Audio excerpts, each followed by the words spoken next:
My name is Jeff Plate. I'm the founder of Asbury Park Brewery here in Asbury Park, New Jersey.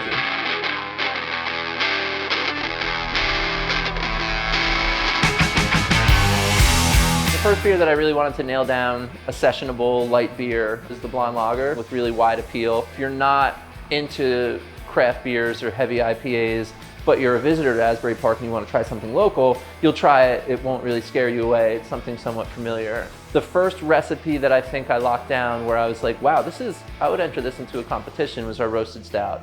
The roasted stout is a fantastic dark beer.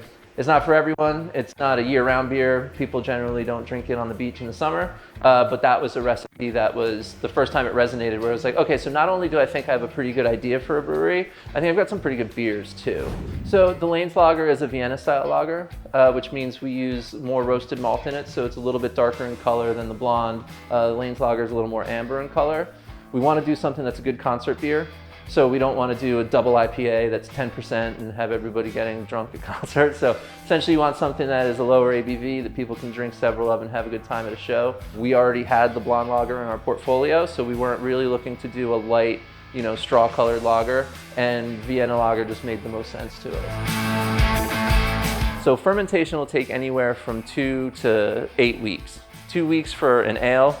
So Sea Dragon we can turn around in about 2 weeks. Our Oktoberfest, which is a really traditional German Marzen style lager, we lager for 8 weeks. So that's one of the slowest fermenting beers that we make. After fermentation is complete, we then transfer it into a bright tank, which is essentially a big pressurized tank, almost like a giant keg. And that's where we add CO2. So we use a CO2 meter to see exactly how much CO2 is being dissolved into the liquid. We have a mark for every kind of beer. Each one's a little bit different. So the stout is not quite as carbonated as the blonde would be. Once we hit the right amount of CO2 dissolved in the liquid, the beer is ready to be packaged. So we'll either hook up our kegging manifold to the bright tank, or we'll hook it up to the canning line, which is operating right now. The canning line will pump out about 60 cases an hour, and after a full day of canning, we end up with around 600 cases of beer. Once that's done, we either sell it out of the brewery, or our distributors come and pick it up, throw it on a pallet, and it's out the door. We don't do any glass bottling here. Prevailing wisdom said until recently that good beer comes in a glass bottle and bad beer comes in an aluminum can. That couldn't be further from the truth. Aluminum cans are a great way to preserve beer. Essentially, beer's natural enemy is sunlight. No light gets into an aluminum can, some light gets into a brown can, and all light gets into a clear can. Since everything comes from Asbury Park and it's so fresh, there's not going to be a difference in freshness between a can of Sea Dragon and when you pull it off of the tap. Different things happen when you pour it out of the tap, so you get the foam, you get the head on it, and a lot of different enzymes and aromas are released that way.